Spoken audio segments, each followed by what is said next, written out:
અમદાવાદમાંથી આંગડિયા લૂંટ કરતી ગેંગ ઝડપાઈ છે। સરખેજ પોલીસે ગેંગના 5 સભ્યોની ધરપકડ કરી છે। આંગડિયાની લૂંટને અંજામ આપે તે પહેલા તેમની ધરપકડ કરવામાં આવી છે। ઉત્તર પ્રદેશથી આવેલા 5 સભ્યોને તમંચા સાથે ઝડપી લેવામાં આવ્યા છે। તો જે પ્રમાણે સમાચાર મળી રહ્યા છે, આજ અંગે વધુ વિગત આપવા માટે અમારી સાથે જોડાઈ ચૂક્યા છે અમારા સંવાદદાતા નવીન। જે પ્રમાણે આંગડિયા લૂંટ કરતી ગેંગ ઝડપી પાડવામાં આવી છે, ખાસ કરીને જાણવા માંગીશું કે કોણ કોણ વ્યક્તિઓ હતા, કોઈ શંકા કુશંકાઓ સામે આવી છે અને 5 વ્યક્તિઓ તમંચા સાથે ઝડપી પાડવામાં આવ્યા છે। શું વિગતો પ્રાપ્ત થઈ છે વધુ?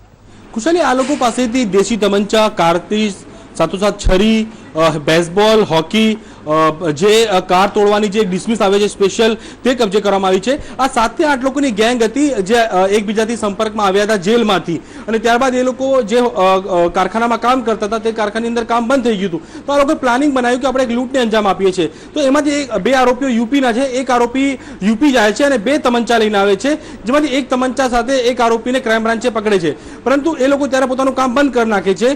જોકે ગઈકાલે ફરીવાર ઉજાલા સર્કલ પાસે આ લોકો પ્લાનિંગ મુજબ એક ટ્રાવેલ્સને લૂંટવાની પ્લાન કરી રહ્યા હતા। બહુ મોટી વાત કહી શકાય કે એક ટ્રાવેલ્સ જે લક્ઝરી અહીંથી જતી હોય છે, જેમાં પેસેન્જરો પણ હોય છે, જેમાં આંગડિયાનો સામાન પણ હોય છે, તેને લૂંટવાનો લોકો પ્લાન બનાવ્યો હતો।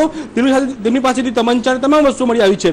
તો આમાંથી એક આરોપીઓ જે છે તે અગાઉ 17 જેવા ગુનાની અંદર વાહનચોરીમાં પકડાઈ ચૂક્યો છે, એ ગુનેગાર ઇતિહાસ ધરાવે છે। તો આ એક પ્રકારની જે આ તમામ લોકોને પકડવામાં આવ્યા છે, એક મોટી લૂંટને રોકવામાં આવી છે, એક મોટી લૂંટ રોકાઈ ગઈ છે, અને ક્યાંક ને આ લોકો અન્ય લૂંટ કરી છે કે કેમ તેની તપાસ કરવામાં આવી રહી છે। જી નવીન, આભાર સમગ્ર માહિતી આપવા બદલ।